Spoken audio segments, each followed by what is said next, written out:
about with the Western like nationalist and authoritarian parties increasingly coming to power.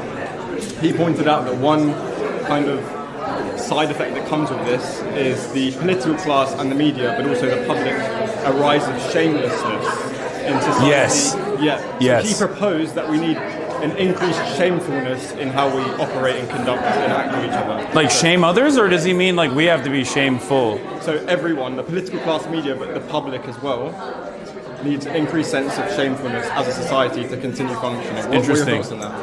I mean, I think Slavo needs to be a little bit exercise a little bit of shame himself, but yeah, I don't know. I mean, it's an interesting theory. It seems patently anti-materialist, so But he's very materialist. yeah. So I don't know where he's coming from with that, but he said a lot of stuff that I don't fully agree with as of late. So who knows? But I mean, I think his old works they stand for themselves. They're good. And what do you think of like Norman Finkelstein? I love Norm. Yeah. He's the GOAT. Yeah. Norm is, with the exception, I think, like anything outside of his chronicling of Gazan history and the Palestinian struggle and Palestinian oppression, everything outside of that, I often will not pay a lot of attention to, whether it's like social issues or whatever. I mean, he's a boomer. He has a landline still, you know? So I don't think he's like gonna understand trans people. Like, I just don't think that's not my expectation. But he is probably one of the most vindicated men in American academia at this point, because virtually every single thing that he has been championing for many, many years has now become almost commonly held opinions. And yeah, I mean, I think he is he's a fantastic academic. He is a very stubborn man. I really appreciate that. I think I'm a stubborn guy as well, and you know, I hope to be as I hope to have an impact as important as his one day, maybe. Cheers, man. Can I get a picture of you? Yeah, of course. Cheers, thank you. Mind I get a picture? Cheers.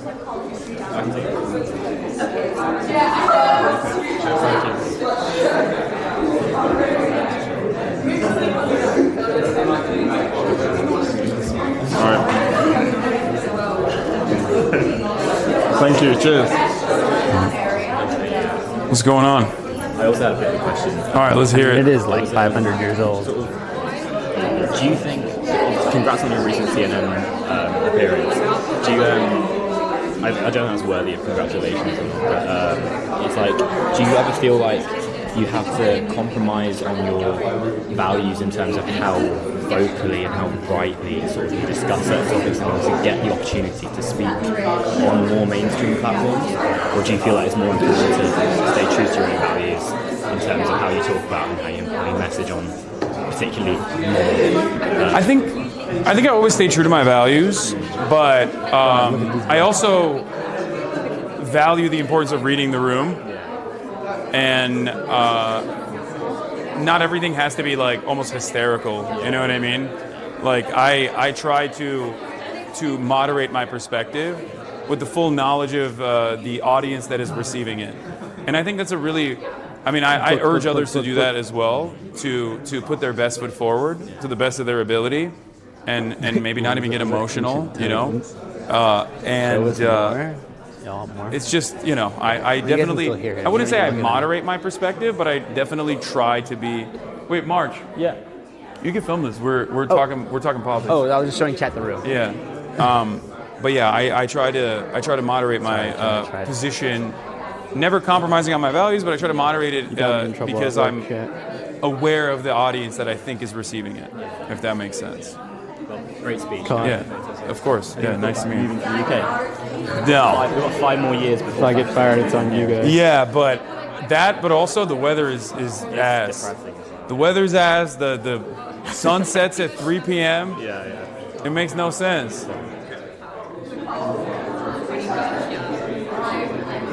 I can't tell you what were you doing?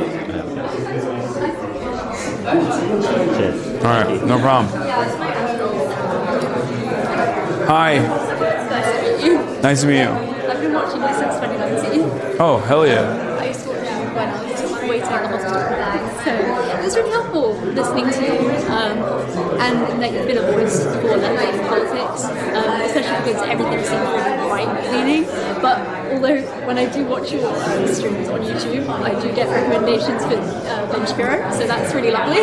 Yeah, the right wing floods the market with a lot of junk, so it's hard to overcome that.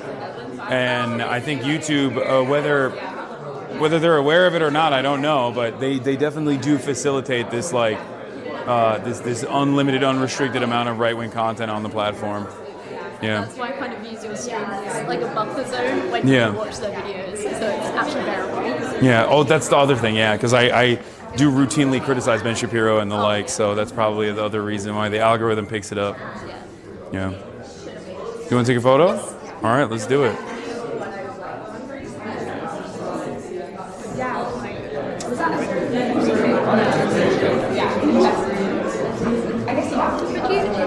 Surely signing up for that. Okay, got a few. Thank you. Okay. Really nice to meet you. Nice to meet you as well. I could just ask him that. Question. What's up? How optimistic are you that the Democratic Party will embrace left-leaning, I think left-leaning? if I know anything about Hasan, he would like economic policy everybody platform to going at least forward get a after the chance current to get a picture or situation? something. I don't feel like there's hope. I'm not. Yeah. I'm not optimistic. I think that's never going to happen does unless everybody? there's like genuine pressure. Do the whole line. Genuine pressure from the likes of the UAW, for example. Like the Democratic Party relies on certain institutions like unions still to drive turnout. Uses that as a network to get people to go out and vote. And if left to their own devices, they'll just keep losing. They're perfectly fine being graceful losers and do the fundraising whole off line, of like the line of people. the horrifying things that the Republican Party does. So I think that there needs to be a more solid network, a mechanism of pressure that will force the Democratic Party to concede. Yeah. Yeah, of course. The voices. Or can we see the roof? Okay, just really quickly. Awesome. Thank you. Nice to meet you. What's up? Hi, thank you for the talk. I really enjoyed it. Oh, nice to meet you. Thank you. Thank you for watching. So one question I have is, well, I feel like most of arguments about Palestine, especially not only about the current conflict but the sort of broader situation, focus on things like colonialism or comparisons to white supremacy. And I personally come from Poland, where I feel like these topics aren't really taken very seriously. I mean, like the most sort of connection with imperialism might be old communist propaganda or stuff like that. So, how do you think the arguments could be adapted to work better in such environments? Ooh, that's a really good question. I guess maybe you could point to the Nazis. That's one aspect that you could point back to. I don't really know how Poland sees Israel. Like, I don't know what the dynamic is there at all. But yeah, I rarely use academic language describing the atrocities that are unfolding in Gaza. I don't think there is a reason to talk about like imperialism of that sort. I mean, I do consider Israel to be a settler colonial entity, which it is, but overall, I think it's a much simpler argument that you can present, where you're like, these guys are just killing a shit ton of Palestinians, and they're doing it with the full unconditional support of the West.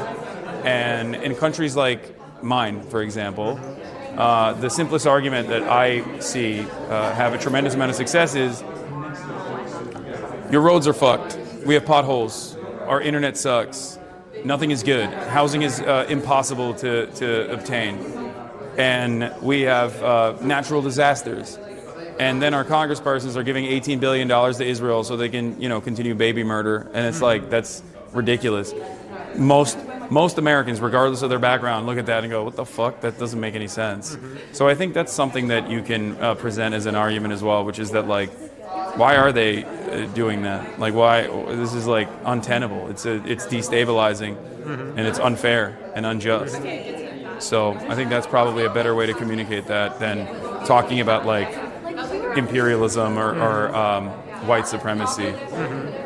Especially because like Israel is I mean, there is white supremacy there, but whiteness in that regard is something totally different than like the black-white dynamic in America, because most Israeli Jews are Mizrahi and Sephardi, and those guys don't look any different than the non-Jewish Arabs that live in the region. You know, they look the same.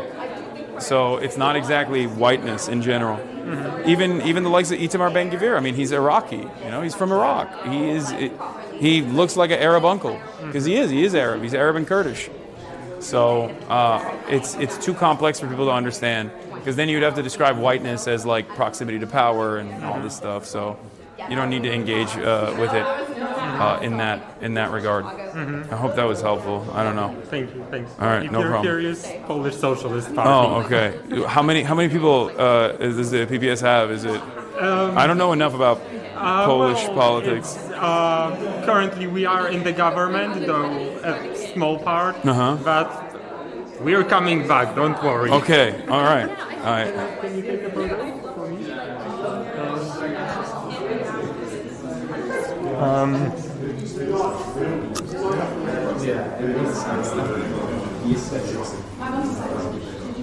Thanks. All right. Nice to meet you. Thank you. What's up? I am Riyadh. I am from India, and Nice to meet you. I have a question like you too. I have a question that right now that right wing is at par, and across the globe that right wing is comparatively ruling the major of the countries. So how you see that, as you are a left wing oriented people, so how you can comparatively defend the right of the left wing people or the minority on that? Because in my country it's also happening in India right now. Yeah. Right wing ruling in India, and the religious minority like Muslims are prosecuted out there and become political prisoner, and we are not have a right to speak freely, right, something like that. So how you suggest to it's tough. You just got to keep organizing no matter what, and have a network that you can rely on when the time comes, because there's like not really much you can do if we're going full tilt fascism. Then the only people you can rely on are your neighbors in that regard, and have a network of organizations that you can go back to engage in some semblance of community defense. So that's what it is. Outside of that, you just keep trying to utilize the available legal avenues that exist to continue advocacy and to continue fighting for human rights in the process. Yeah.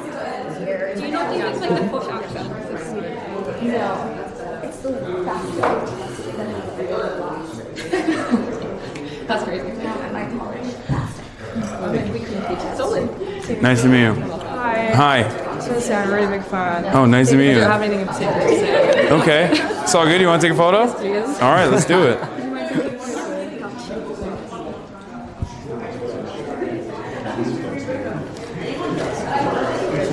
Thanks, Peter. Hi. Nice to meet you. Nice to meet you as well. I'm Judah.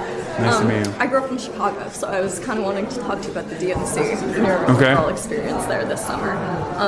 Because I had this feeling, like when I was there, that there was this weird, like, dichotomy of the Democrats going really right-wing on some, like, military issues, immigration, and then simultaneously, like, propping up, like, do you know that image of, like, a warplane with the trans flag on Yeah. that's dropping the bombs? Yeah. And I don't know, I heard that you got kicked out on the last day. Yeah. Right? And Well, I didn't get curious fully what your kicked out. vote They just made it so that it was impossible to stream. But that's it. It was a very polite. DNC. It was a very polite way to kick me out. I still appreciated the time I had there. So, you know. But what was the question? No, just overall your opinions on like the direction of the DNC as like a convention. Yeah, I mean they went super right wing. They had cops, border patrol guards, people like that on stage. Who they didn't allow space inside of that tent also matters, like Palestinian Americans, even though they're Democratic Party delegates, trans people, just like advocates and activists of many different backgrounds that normally make up a big part of the constituencies of the Democratic Party. Like they were not afforded the same speaking time. And I think they just, I mean, that's the reason why they lost. I'm the meme of the soldier. They went into a The blank treacherous stare. territory in right-wing politics and they knew that they were always going to get dominated in that space. But I guess they didn't think about it clearly. They thought this is a successful method to win over voters, but I guess where I struggle a little bit with like leftist politics in the States, though, is that I think Jill Stein is a grifter. I think she is literally a bot for Russia, and I see this really difficult path forward to be anywhere but try to make the Democratic Party better. I mean, I agree with that for the most part. Yeah, I think that is what's that's the only way out of this. Other than that, it's just like a complete collapse of the uniparty approach that we have, and then who knows what happens after that. Yeah. Thanks for nice speaking. to meet you. I'm sure you're quite tired. Yeah. No, it's all good.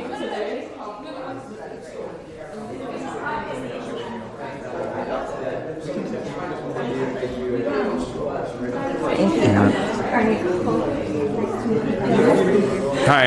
Hi. Hasan. Gemma. I've been a fan for ages. Hell Really yeah. nice to meet you.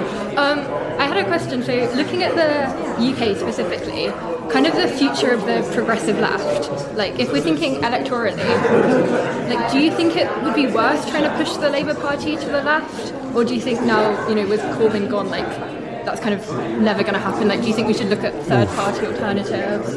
I don't know. Do you think it's just a very long road? I don't know. I don't know what like a junior coalition partner can do in terms of like making demands known. If the Labour Party will fail on its own, no matter what. If they continue along with austerity agendas and anti-immigrant sentiment and the like, without addressing any of the material harms that people are experiencing. So in that process, I think it's important to have, like, we don't have third-party options in America in the same way that you guys do. At least you have the Greens, right? And you have even independent parties that can form and maybe even see a lot of success in a short period of time, like Reform, but that's right-wing, so it's a little bit different. There's more space for growth there.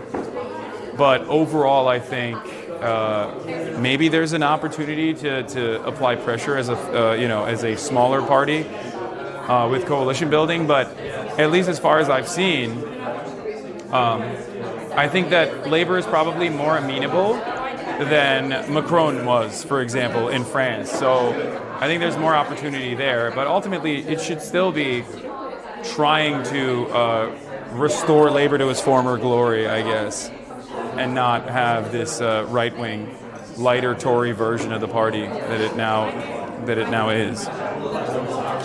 Thank you so much.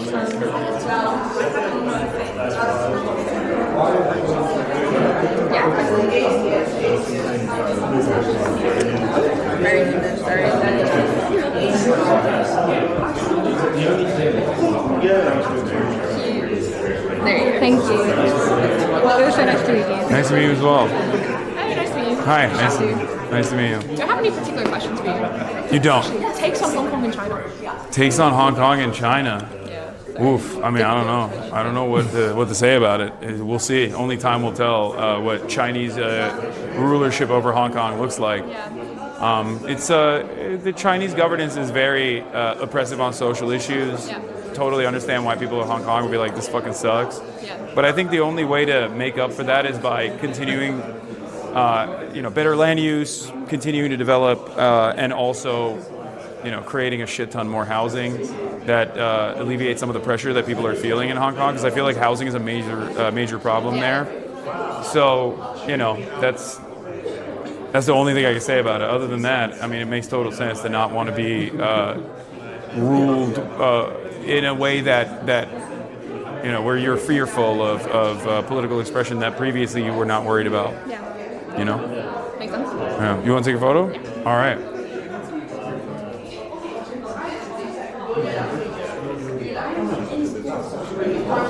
Thank you so much. Have No problem. What's going on? For getting Nice to meet you guys. European mind into American politics at a young age. It's much appreciated. Hell yeah, I'm sorry to hear that. Yeah, it's real brain rot over there. We sat next to your mum. It was just a lovely experience. She had Oh. a lot of questions. So Oh wow, okay. you get to have a nice night in Cambridge. Yeah, I will, hopefully. It's very nice here. It's quaint. I like it. Yeah, no, it's great. You guys want to take a photo? Yeah, that'd be great. And then we've got to rush to a full actually. So. Do you want us to take it? Yeah, cheers. This one's you. All right. Yeah, thanks so much. Nice to meet you guys. What's going on? Hi. Nice to meet you. Nice to meet you guys. My name is Tia. I don't know why it says. I thought you handled yourself very well. Yeah, there were so many questions that were quite attacking. They said that I had more contentious questions than even Ben Shapiro did. Really? Yeah. To be fair, that was a big protest when he came. So I Yeah. You're slightly less controversial than Ben Shapiro, maybe. Yeah. I don't think I've ever seen one more controversial. To be fair, when Jeremy Vine came, my best friend ended up arguing with him across the thing. But, you know, happens. Were you going to meet up with Jeremy Corbyn? What happened? So yeah, his team reached out, but unfortunately he has like some prior obligations until Saturday, so it's not going to happen this time around. But every single time I come to England, I'm like this much closer, and inevitably it'll happen. Yeah, one day. Yeah. I mean, I love Jeremy Corbyn. Yeah. Who doesn't? Actually, a lot of people. A lot of people don't love him. I love Jeremy. I wonder if people interpret it differently now that in like the post-October 7 world, because like a lot of people falsely smeared him as an anti-Semite, and I think there's a lot of like that narrative continued, and I think people just like never gave it an afterthought. Yeah. They just kind of went along with it without really questioning it. And I wonder if people's analysis of that has changed at all. But I don't know. I don't know how like big the pro-Palestine movement is in England. I feel like I've seen a lot of. Pretty big. It's definitely big here in Cambridge. Yeah, it's definitely big in London. There's been protests every Saturday in London. Since I think. Yeah, like tens of thousands of people and stuff. And so. a lot of them. And I think a lot of people are lying. I mean, he was Corbyn voted as an independent recently. Corbyn is one of like the most loved politicians in the UK, whilst being one of the most hated politicians. Yeah. Like always the way though. Yeah. Feel highly loved. But like, I think most people who actually properly understand who he is like him. Obviously, the media here is just like the media. Oh, it's worse. I think British media is worse than American media.